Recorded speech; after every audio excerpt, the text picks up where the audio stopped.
which is hosted by Body to Soul Nutrition Services. I'm super, super excited to have our special guest in our show tonight.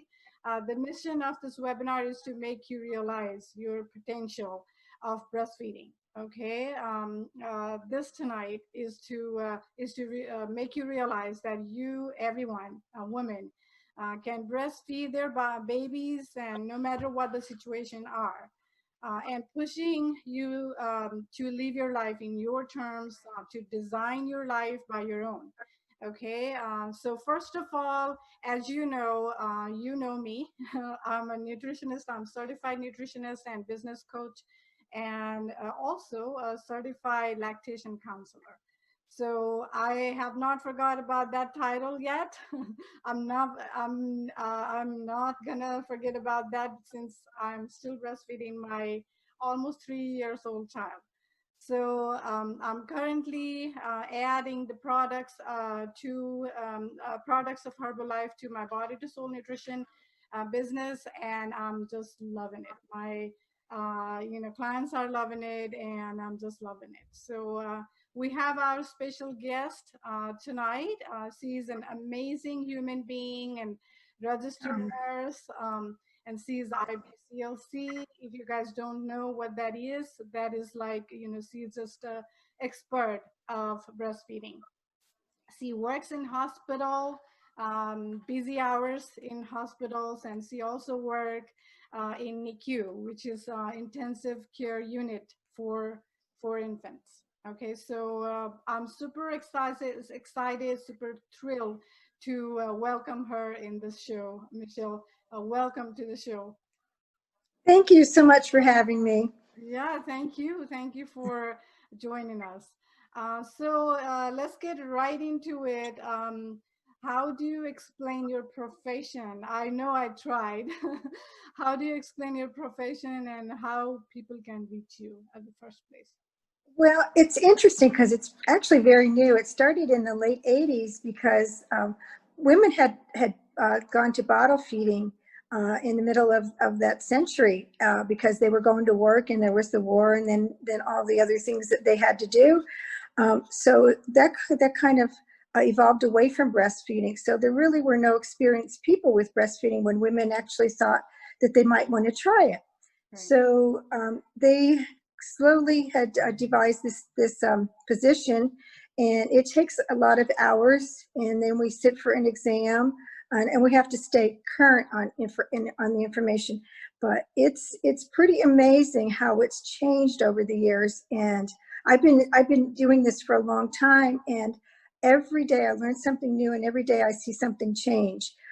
So we're learning more, we're getting better at it as we go, and it's becoming more normal where it was not normal before. And that's what I like to see, that it's normal to do. Yes, that's amazing. So we'll talk about that normalization for sure. And what do you think, like, why did you choose to become IBCLC? Why do you choose to have that credential? Well, it gives me more knowledge, and it makes me be accountable to my knowledge. And also it does give me opportunities to get better at what I do and to learn more. It just seems to make a difference when you become a professional at this. You work really hard to stay that way. And so basically I'm a professional breastfeeder, if you want to put it that way. But it really is important to have people with the right credentials when they're working with somebody who may have issues. Just like you became a CLC, that's important too. And so we all have our place in supporting this big, wonderful thing that we're doing. Absolutely, absolutely. And what motivates you? Did your mom breastfeed you, or what motivates you to breastfeed your babies? No, I was not breastfed. I got canned milk, evaporated milk. Okay. Back then, that's what they did. It was really bad, but I turned out okay. But some people might question that.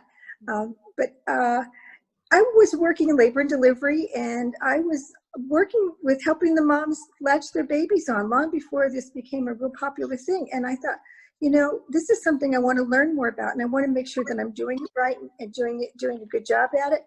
But to me, the most beautiful thing is after mother has her baby, and we put it up on her chest, and the baby starts finding the breast and just starts nourishing its mother. It's just wonderful. And I just fell in love with that, and I couldn't wait to have my own children to breastfeed them. Right. Okay. So it went all the way around. So you started Yes. breastfeeding, helping mothers, and then you Hmm. realized, awesome, breastfeeding. Exactly. Yes. That's awesome. That's beautiful. What advice would you give to those who never seen breastfeeding? I mean, that's probably why you never tried at the first place, right? For your first baby, and No, actually, yeah, I did for my first baby, but he was okay. premature, so we pumped a lot for him. Mm, But most people, when they think they're going to have a baby, they're just automatically think, oh, well, breastfeeding, it'll all be okay. But mhm, the more knowledge you have ahead of time, the better it's going to be for you. It doesn't always turn out like it is in the movies. mhm. Initially there is some work for the mother and the baby to do, and that's where it's important to have some help. So what I would advise people to do is get as much information they can and talk to other people other moms who have been doing breastfeeding, Mhm. and see what their feeling is, getting the information from them that they need ahead of time so they can really come in armed with a good realistic expectation. Okay, sounds great. Yeah, so you are suggesting mom to reach out to expert like you so that they will have clear understanding. So when do you Yes. think that should be starting at the first place? Like, prenatal prenatal. I know prenatal. When used to work in WIC, we had all kinds of prenatal moms coming in. But, until they realize, oh, okay, breastfeeding is also something I can do. Because at first, like first mom who doesn't realize, because they are overwhelmed with all this emotions, hormones, ups and downs of Mhm. hormones and, crazy thing Sure. going on.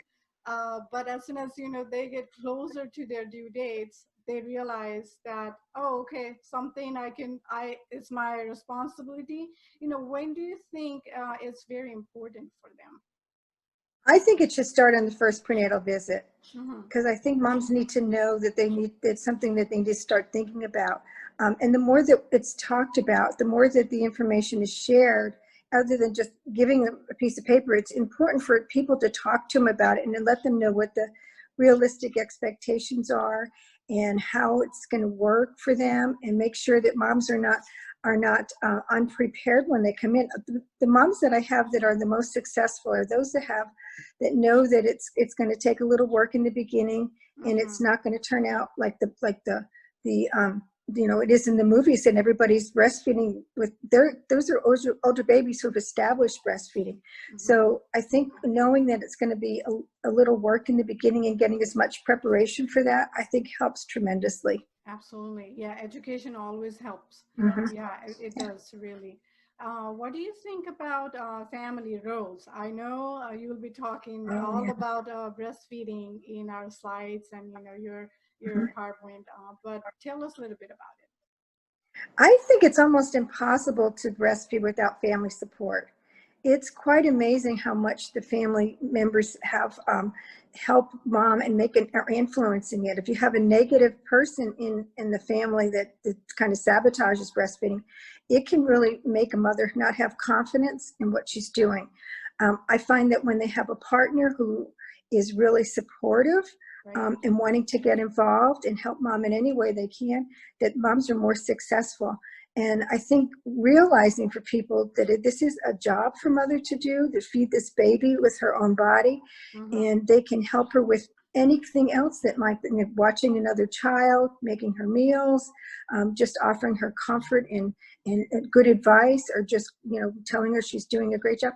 Those things go a long way because she doesn't Absolutely. have to worry about other things. Right, because mom is getting so emotional that time, Hmm. Emotional Right. health is so like, she's just expecting somebody else to pick her up, her emotions up, especially.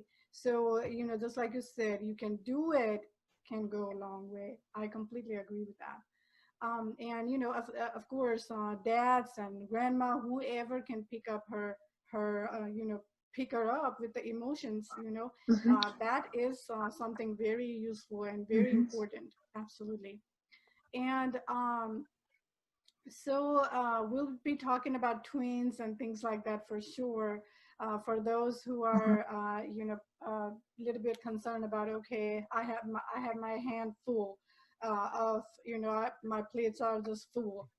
So those kind of overwhelmed mom are there, but first time mom are always overwhelmed, no matter That's how true. prepared you are, but little bit of picking up the emotions is always so fruitful. And that's beautiful. And what do you think, what is so important for mom to realize, how she can prepare her family? Because mom education is important. Like you said, prenatal Mhm. information is always so important. But we need to, since family are so important to support her, what advice would you give to those mom how to encourage her family? I would tell mom to include her family in her decision. Not that they're going to make it for her, but that they're going to find ways.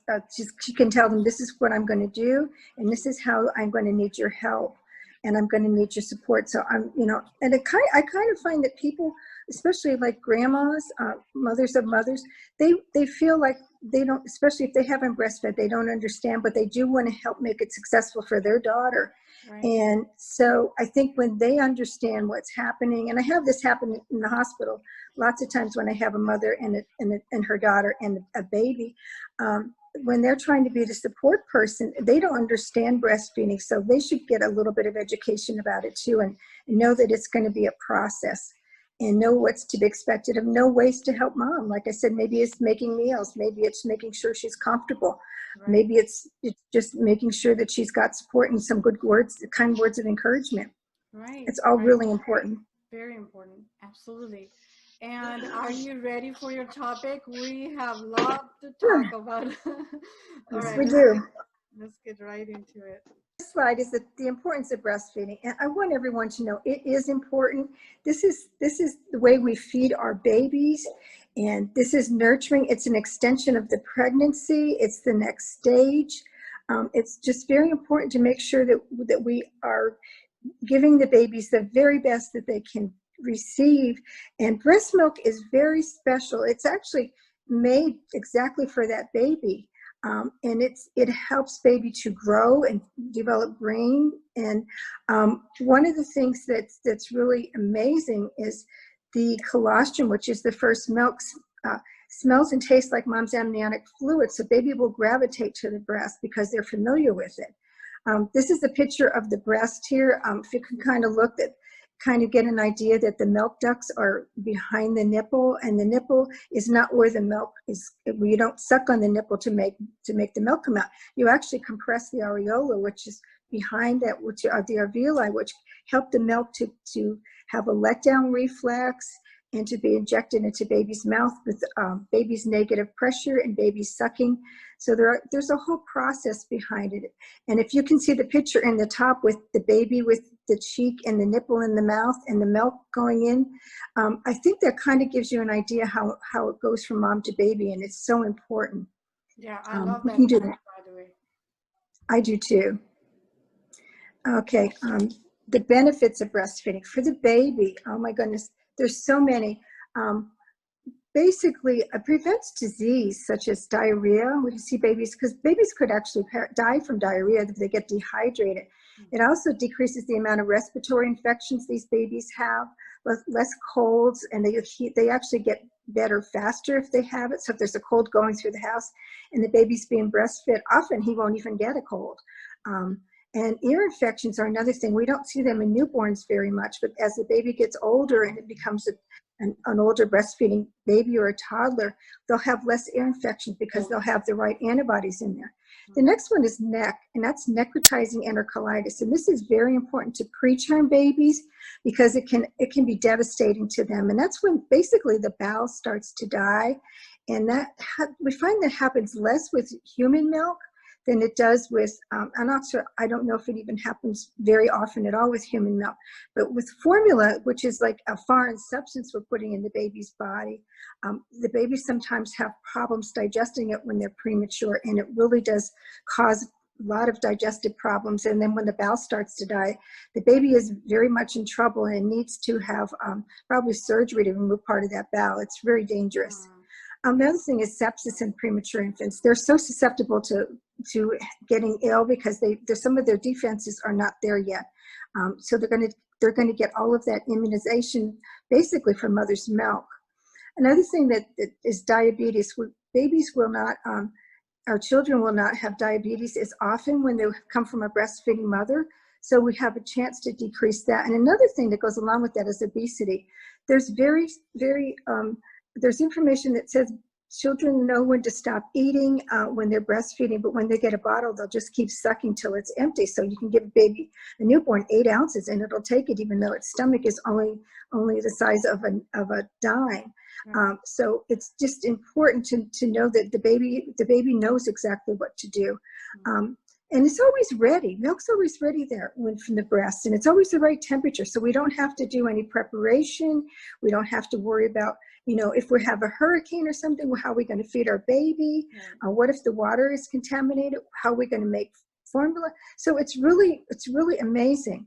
The benefits for the mother are it decreases postpartum bleeding because it helps the uterus to contract. Some mothers will complain about cramping when they're breastfeeding, and that's great because we know the hormones are being released. So the uterus goes back, it's called involution, as it goes back to where almost was before, and that will happen faster with a breastfeeding mom. And another thing that they found is the breastfeeding mothers who do like an average of 2 years, they have less breast and ovarian cancer. And we find moms who breastfeed seem to lose weight faster. They lose what we call their baby weight faster. So they actually progress from pregnancy weight to their normal weight much quicker because their bodies are working so hard to prepare milk for the baby. Right. As far as the family, how is important to the family? I like to include that because I like to call it breastfeeding families, not a breastfeeding mother.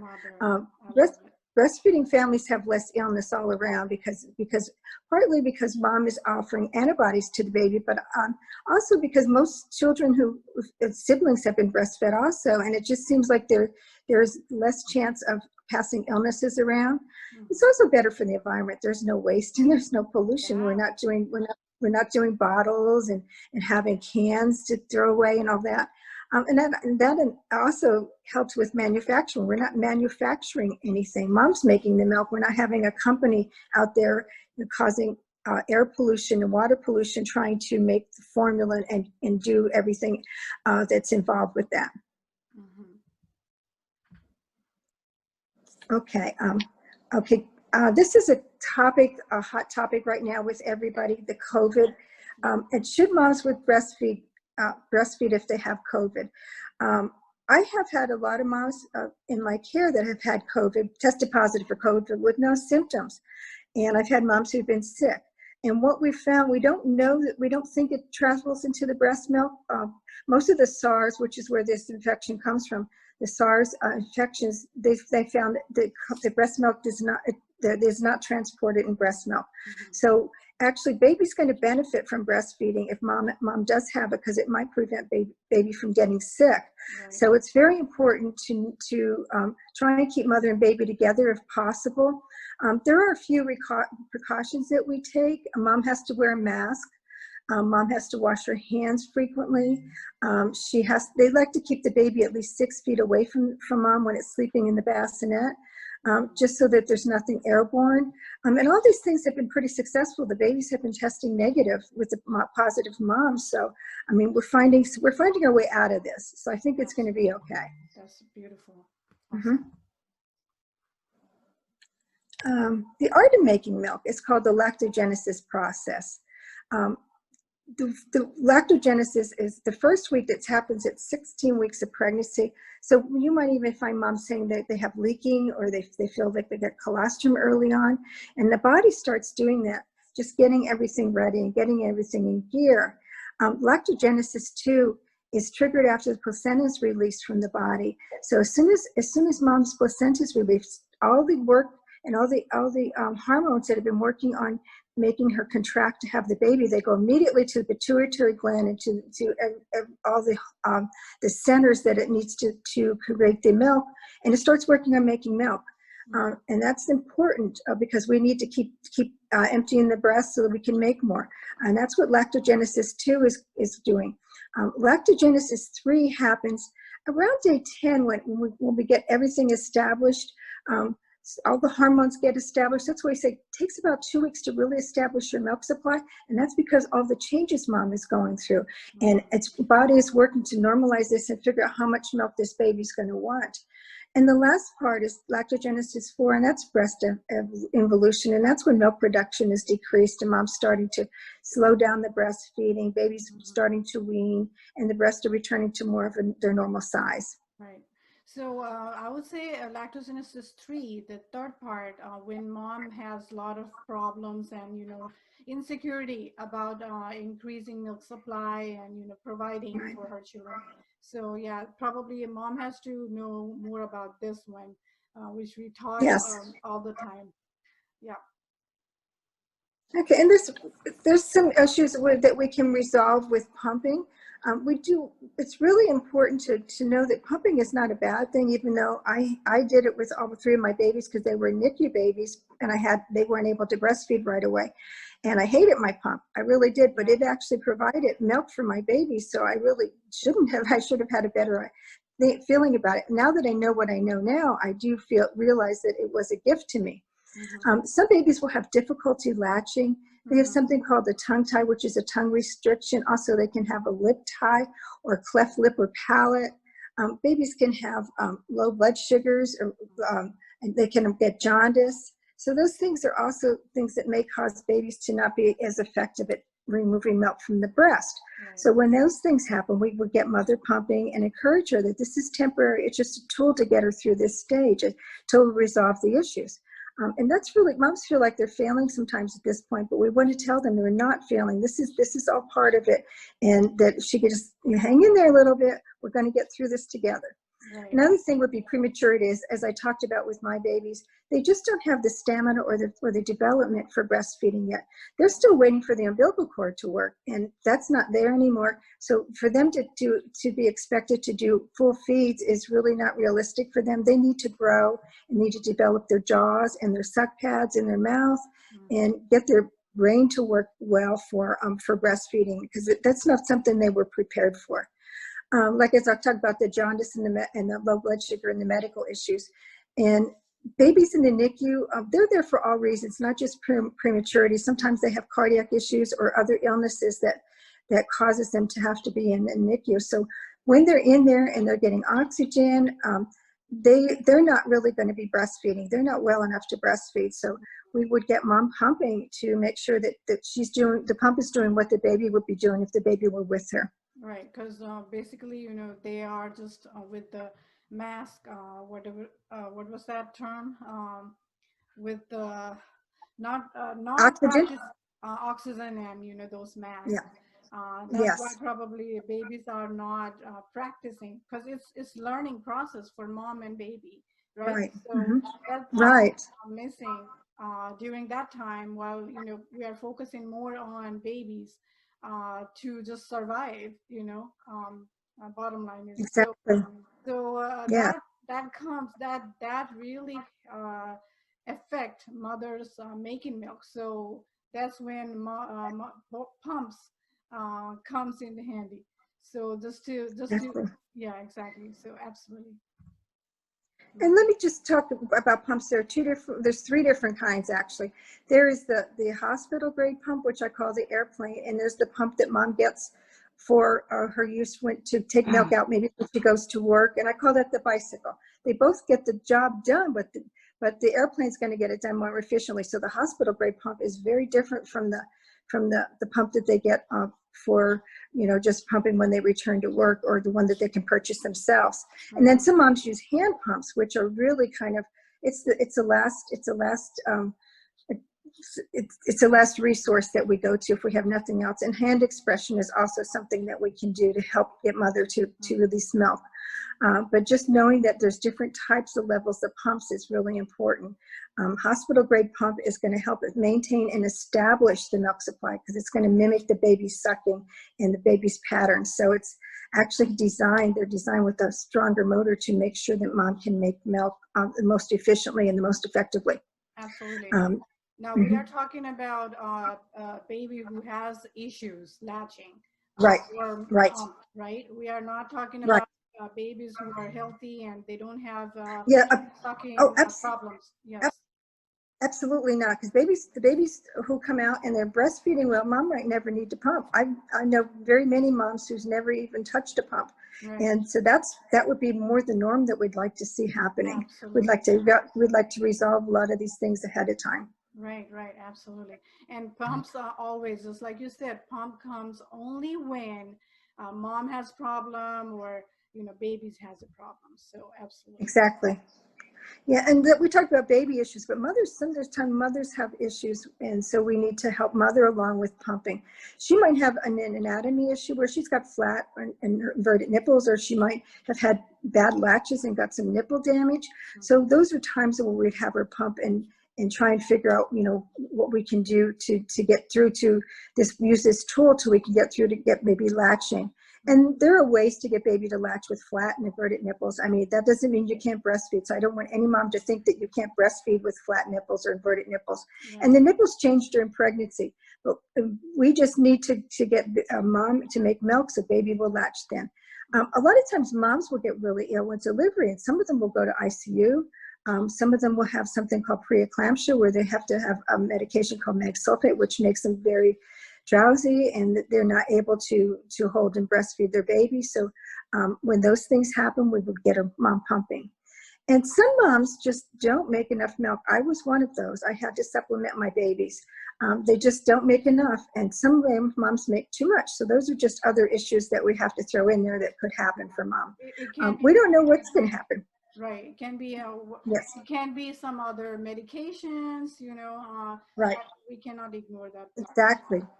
Yes, if mom's on certain medication or she does illicit drugs, there's definitely reasons for her not to offer her milk. So we have to be very careful with that. So we wouldn't have a pump and discard the milk until things were cleared. Right, absolutely. And can you talk a little bit about donor milk in this case, while absolutely. we're talking about issues? Donor milk comes from human milk banks. It's called Hubana. There's several in our country, and I had the privilege to work at one for a while, and it's quite amazing. So what they do is they screen moms who have maybe too much milk, and they want to empty their freezer, or they're just overproducers, but their baby is doing well, and the baby is healthy, and they have more than enough milk for their baby. So they want to do something good for other moms. So they can donate their milk to the milk bank. Now, before they do that, they have to have a series of blood tests, and that's all paid for through the milk bank. Now, they have to make sure that they don't have illnesses, and there's a screening process that they go through. And then after that, they make sure the baby is okay. So they'll clear the baby with the pediatrician. All of this milk gets sent to the milk bank. And what they do is they take several mothers. They don't just use one mother. They'll take several mothers and make a batch of milk. And then they will test this milk before they even try to process it. And if there's anything in this milk that comes back from the lab that is not acceptable, they'll throw that milk out. So then if the milk is okay, what they do then is they go ahead and they process the milk, and then they test it again. And if anything's wrong, they throw that milk out. They really have to do that because they screen the mothers so well, but they don't take any chances with it. So babies who are getting this milk, it's not like you're getting it from your cousin or someone that you don't know what their history is, which can be kind of sketchy at times. Right. This is milk that is absolutely very safe for these babies. And we prefer for preterm babies to have human milk rather than cow's milk, because this is one of the things, like I said earlier, it prevents necrotizing enterocolitis, and it really does help babies to progress much quicker. Yeah, and so cow's milk has a lot of calorie and a lot of fats that It's very hard Yes. for babies to digest. Absolutely. Yes. And yeah, so there you go. Okay, how to increase your milk supply? One of the things that's important is we say about 8 times in 24 hours you should pump. And the reason for that is that's about what baby eats 8 times in 24 hours, which is about every 2 to 3 hours. Mm-hmm. So we're trying to mimic the pumping time of the baby so that the hormone level stays stable. We'd like you to pump 2 minutes after breast feels empty, when you stop seeing the milk flowing, because that makes sure you get every last drop. And it helps you to make more milk. It sends a message to your brain. One of the things that can help is have a picture or piece of clothing with a baby nearby if you can't pump right near your baby. We try and get our moms to pump right in the NICU next to their babies, and it really does help them to have more milk. And they actually said they get almost twice as much milk sometimes when they're looking at the baby and touching their baby. Yeah. Yeah. And to relax, it's important to relax. Use breast massage before and after. During sometimes the milk production or the milk pumping process, because that helps to release the milk and helps to get everything, all the ducts to be emptied. And I don't worry about volume, especially in the beginning. Every drop counts. Every drop is so important. Colostrum, you get very, very small amounts, and maybe just a half of a milliliter. Yeah. And it's in millimeter, and it's absolutely so important. And this is something I tell all moms: you're the only one that can give that milk to your baby. And one thing we have premature baby, that mother will make milk that is appropriate for her baby. Say the baby's 29 weeks, she will make milk that is appropriate for a 29-week baby. Preterm baby's milk is higher in protein, it's higher in fat. The mothers make, there's a lot of different minerals that are different in this milk for baby. There's more lactose in the colostrum. The higher antibodies also in the colostrum with premature mother's milk. So it's absolutely so perfect for a baby. Yeah, it's amazing. It is so amazing. Explain. Yeah, it's beautiful, like how nature works, for baby. Right. And it depends upon what babies need. That's how mom produce the milk. That's just amazing. Exactly. Yeah. It is amazing. Yeah. Okay, and skin to skin is something that we do. We want to make sure that mom and baby bonds, and baby loves being next to you, feeling your skin, not being in cute little outfits in the beginning, especially because they need to be feeling you and smelling you and living on your chest. So I put the babies right in mother's chest, and I said, this is where your baby's going to live. Right. And that's where you're going to keep it. Unless you fall asleep, I want you holding your baby here. And it really helps mother's milk supply because it helps your hormone levels stay high. The babies can help maintain their temperature and regulate their blood sugars by being skin to skin with mom, because mom is actually helping baby to stay warm, where baby doesn't have to work on warming himself and warming blankets. Yeah. So they have less hypoglycemia. And like I said, it helps to establish the milk supply. And it also encourages more frequent breastfeeding, because babies will be laying on mom's chest, and then we'll find them bobbing around, lifting their head and looking for milk. So moms say, oh, let me put him on the breast. Whereas he's been asleep in a bassinet or had a pacifier or something, baby might not want to feed. So this is one of the things that we like to do to encourage more breastfeeding. Also decreases stress for both baby and the mother. I cannot tell you how good it feels to hold a baby. It is the best feeling in the world. Yes. It's bonding. I'm addicted to it. Absolutely. I'll take it. I know. Yeah, I've been doing this for 40 years. I'm still not tired of it. Yeah, I know. I bet. The next thing I want to talk about is hand expression. This is so vital to getting all of your milk out, especially with the colostrum. I recommend that moms can pump first and then express the colostrum, and they can actually put it into a syringe and feed baby with the syringe. They can actually, if they get enough, we can put it in a bottle and have babies learn to suck with the bottle. It helps to empty the breast more completely. And the hand expression actually helps to get the colostrum, which is maybe too thick to get with pumping. I like moms to start with it sometimes, the hand expression, just to get maybe to get the nipple wet for the baby, or to get some milk on the baby, the nipple for the baby to come to the breast, kind of like, here's where your food is. Also at the end of the breastfeeding session, to put some on the nipple to help heal them, because there's tons of antibodies in there. So it's something that should be a part of every breastfeeding mother's regime. Right, and colostrum is gold. It's Exactly. full of antibiotics. You know, Yes. we cannot stop talking about colostrum. Yes. And that's the first milk, and mom will make that for up to 3 days till her milk transitions in, which might happen around 72 hours after birth. But the amount of milk that mom's making and doing with her body correlates to how big the baby's tummy is. So as the baby's tummy grows, mom starts making more volume. So, and that's because baby's been talking to her and telling her how much to make by frequent breastfeeds. So, I mean, it's all so amazing to me how perfect the system is. Absolutely. Yes, so perfect. So perfect. I've included some resources here for you all. There's more. There's so many. I had to stop somewhere. But these are all great resources that are evidence-based that you can use if you need to look into some information or get some research. Yes, yes, and it's really amazing. One thing I didn't add was there's a YouTube video from the Global Health Media Project, and it's breastfeeding series, and it's really wonderful, and I recommend everybody watch that because it's amazing. I apologize. I can add. I know you sent it to me. I'm gonna put that whenever we have a broadcast. Okay. No problem. Okay. Yeah, and there's, like I said, there's so many, and it's just wonderful to be educated and to have these great, wonderful resources. And this is just a code I just found. It's beautiful. I love this. This is beautiful. Yeah. So mom who can make milk, they are superwomen. You know, and that's what they are superwomen. They are. They are, and this is, and any milk is fine. I mean, any little bit you make for your baby is going to make your baby healthier. So I don't want moms to get discouraged. And there's no such thing as failing at breastfeeding. You're doing it, and there's no trying. You're doing it. It is all wonderful. And to have a team and a village around you is the most important thing you can do to make this work. Right, absolutely. And I like this, quotation there. It's so cliche. It takes a village to breastfeed a child. Exactly. Yeah, I know we talk about family. We talk about, mom, dads, grandma.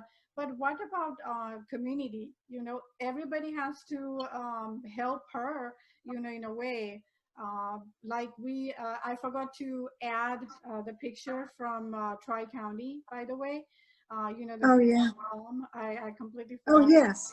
But I'm going to put that there also, okay. Just a site, Tri-County coalition meeting. But anyways, it was such a beautiful picture. Those kind of events really help a mom, if they don't have exactly. resource at home. There are single mothers, there are some women who doesn't know how to ask for help. So those moms that they can absolutely reach out to them. It's absolutely free service, and they can get full advantage of it. So I'm gonna put that picture there first. Yeah, it's part of baby friendly too. If anybody's heard of that, most of the hospitals have gone baby friendly, which means that they are promoting breastfeeding, and they are not encouraging the use of formula or pacifiers unless medically necessary. And there's 10 steps involved with it that every hospital that is baby friendly goes through, and it's a big process. Educating all of the staff to be supporting of breastfeeding, and one of the key points is to having a community resource for these moms when they go home, because when you leave the hospital, you feel like you're all alone. Whereas if you have another, maybe you didn't know that there was another mom who was going through the same thing you're going through, and that you can support each other in the process. So having that community, WIC is wonderful, and there's just so many things out there that are helpful to moms. That's one thing I would make sure that they look up and see what's available before they have their baby, maybe in the last part of their pregnancy, and even if they have meetings, even attend the meetings and see what they're about. Right, right. And baby Mhm. friendly is helping moms to allow practice their rights. So talk to us about policies, breastfeeding policies, and how workplace is applying that a little. You mean there is Their rights of um, other, yes, at any work. business, any business with more than 50 employees, a mother is entitled to have a breastfeeding breaks. She's entitled to them. She's entitled to at least two 15-minute breastfeeding breaks, and it's actually for pumping, so that she can maintain her milk supply. And what we tell employers, and I used to have a note that I gave moms to take to their employers. This mom is going to be out sick less. She's going to, because her baby is not going to be ill, if as ill as if she wasn't breastfeeding. So she'll be a much more productive employee.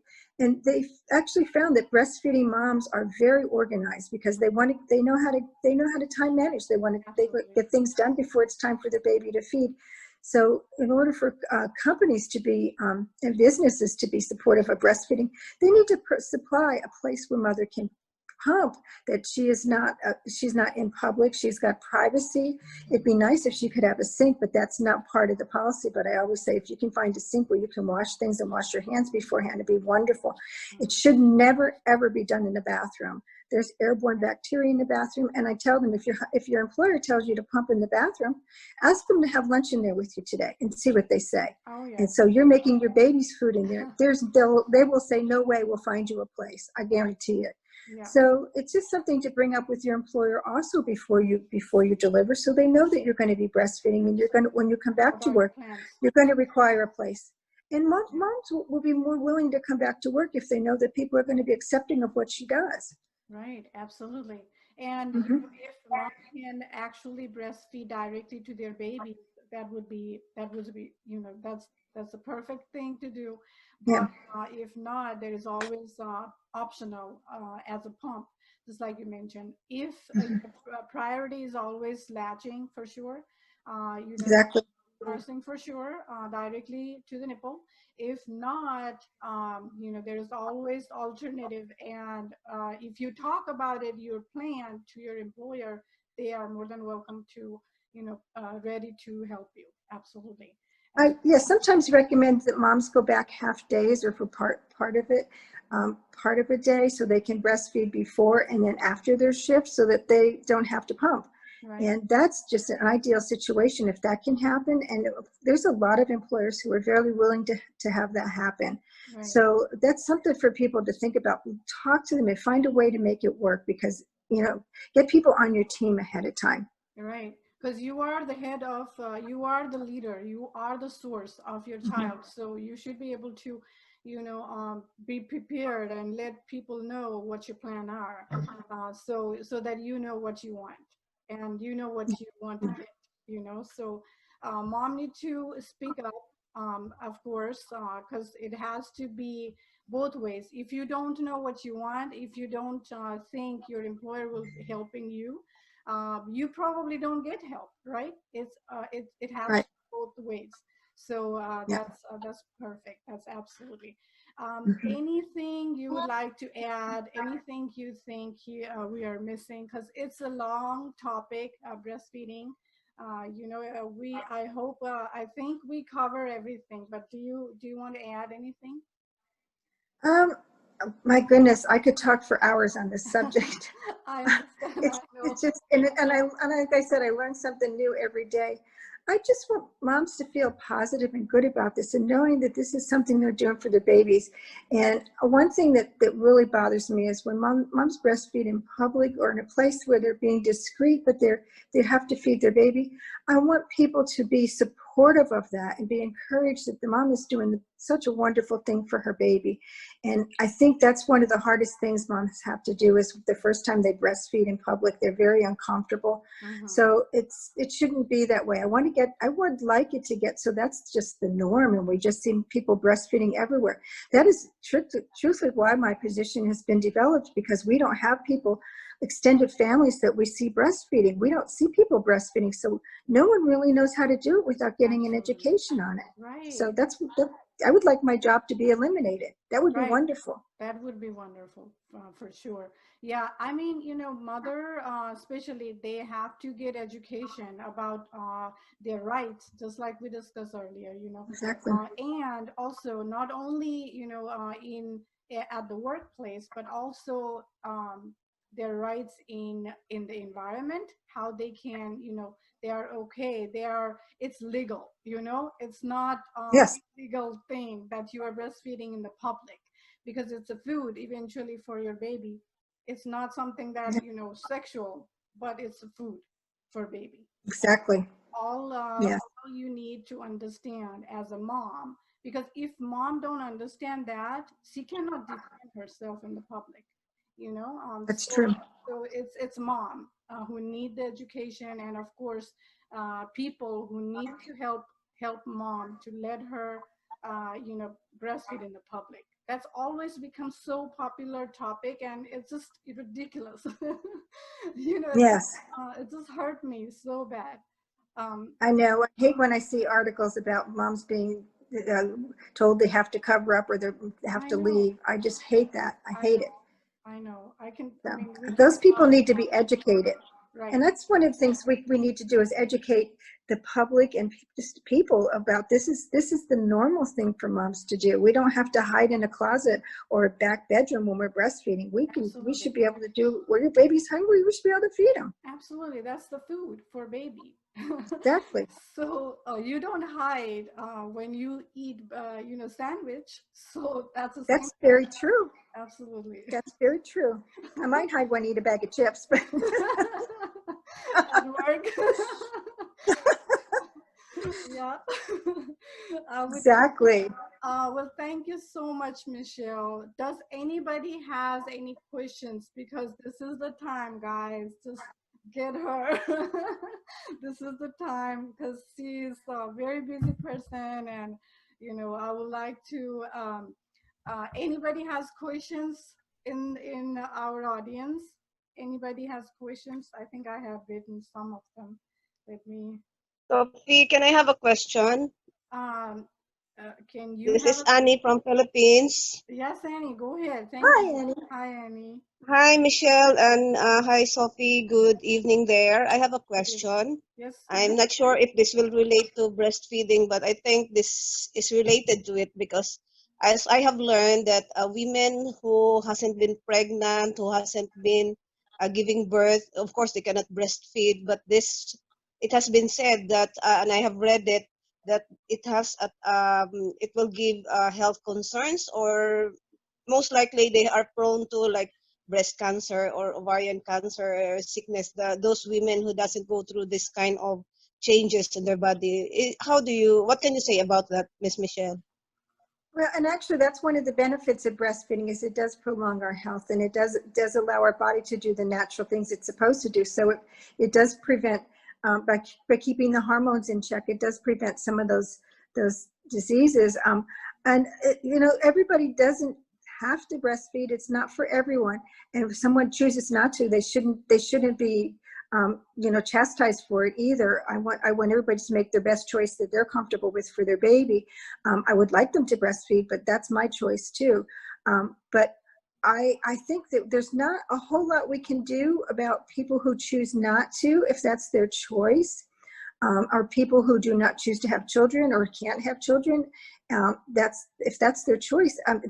They're not doomed to have breast cancer or uterine cancer or ovarian cancer, but it's less likely that they would have it if they were breastfeeding. So it's just one of the benefits. It's a beautiful thing that's happened with that. And I would just encourage them to lead a healthy life, so they would have better opportunity yeah, to this stay healthy. nutrition and fitness. Exactly. Nutrition is very important. Right. Thank Thank you, you. Annie. Thank you for your You're question. welcome. Thank you for the question. Yeah. Anybody else? Did that bring up a thought of maybe mothers who never had a child breastfeeding?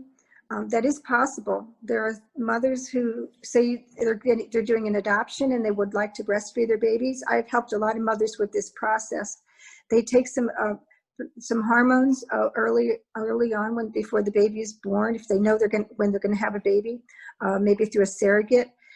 then they would start pumping on a regular basis. Remember how Yeah, important pumping is? relactation. Yeah, Yes, relax. relaxation. And Right.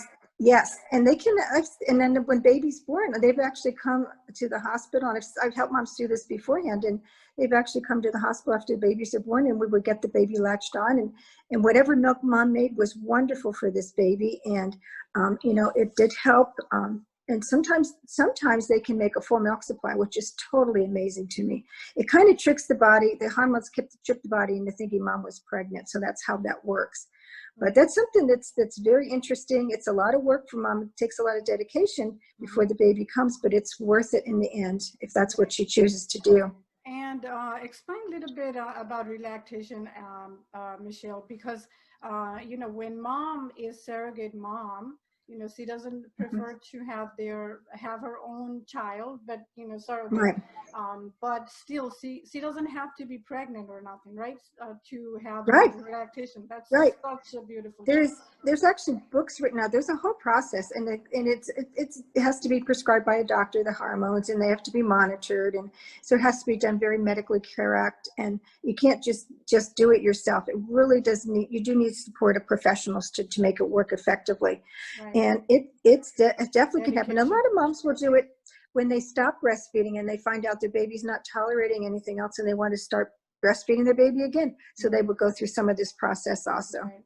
That's just amazing how this Yeah, works. it And is how amazing. it is how Mhm. mother's body work like that, you know. Exactly. Even though that's not your baby, still you make milk for that baby. Hmm. That is such a Yes, beautiful thing. it is a Um, miracle. yeah, it is a miracle. Now, anybody else has a questions? And I have a question, like, how do you think, you know, breastfeeding mom, I know we talk about that. How do you think mindset, you know, how can we work on mindset for the mom to breastfeed for long? You know, like they get so insecure, and they were thinking, okay, this is, especially when they have those cholesterol, you know, because Hmm. it's very minimum volume, and mom can get discouraged so quickly because of all Exactly. those, you know, because all she want for that child is protection and food. I So would tell what you is, how one thing we can do is to not offer that baby formula unless it's medically necessary. mm-hmm, Most babies will be fine with just the amount of colostrum mom's making, mm-hmm, because that matches what a baby's tummy is capable of taking in. If there's a medical reason for baby to need formula, of course we want them to have that, or donor breast milk.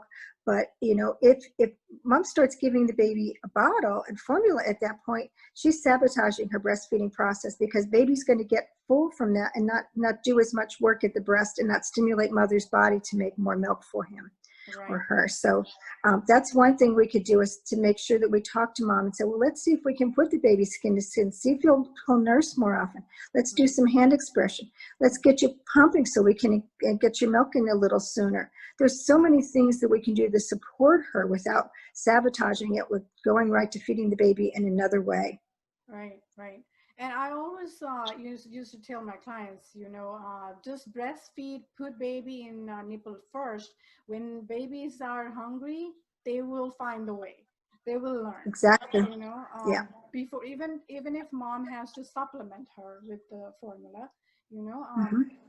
if mom put babies on nipple right away, you know, that's the first thing. Whatever baby gets that time, that's fine. But if not, if Exactly. baby's still hungry, you have the other option. So Yeah, always offer breast first. Exactly. first, exactly. Exactly. And things, you know, sometimes, like we talk about mom issues, if mom has a reason that she can't do it, that's fine, but we can still help her make a full milk supply and recover. And so it just takes supporting her and letting her know that her body is doing the right things, and not make her feel like she's failing. She's not failing at it. She's succeeding at it. It's Yeah, just taking a little longer, or it's a slower process for her, but there's nothing wrong with that. right, right. Yeah, just need a patience and keep doing it. Keep Hmm. be consistent. Yeah. For dad, I just want to talk about dad support. It's so important, so crucial. More than other family. I mean, don't get me wrong. All family members are equally important for mom in that stage. But dad support is so crucial. When I had a baby in NICU. My baby stayed there for 6 days, and I was devastated.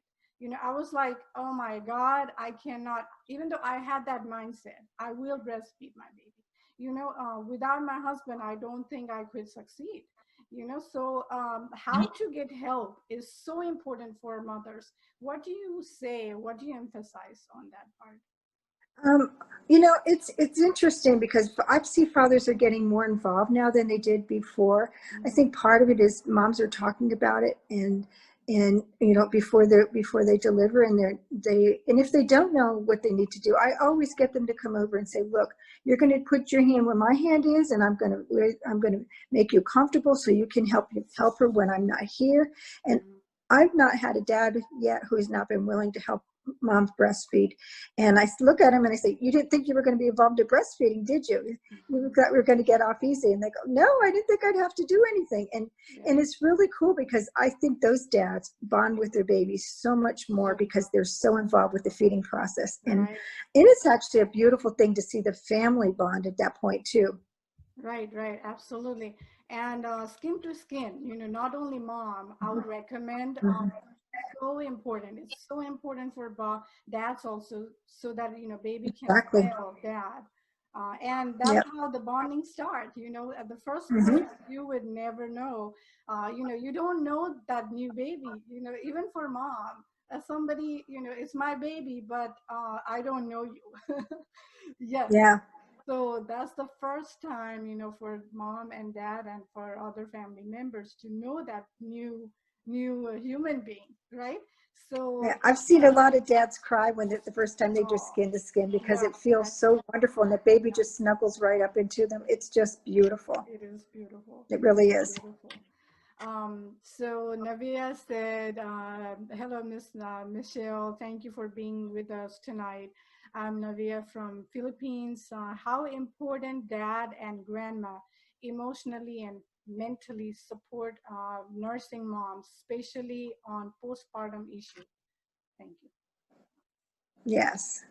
So I Did, think we mentioned that, but you can yes. talk a little bit about it. Oh, and I can't tell you how having people support you makes it Wow. so much um, more successful because it just takes, like you said, takes a village to breastfeed a baby. Yeah. Everyone is involved somehow, even if you're the one making the food for the mother so that she can have the nutrition to feed the baby, or you're cleaning the house so mom doesn't have to, so she can rest, so she can make more milk. Right. Or you're going to the grocery store so mom doesn't have to go do that.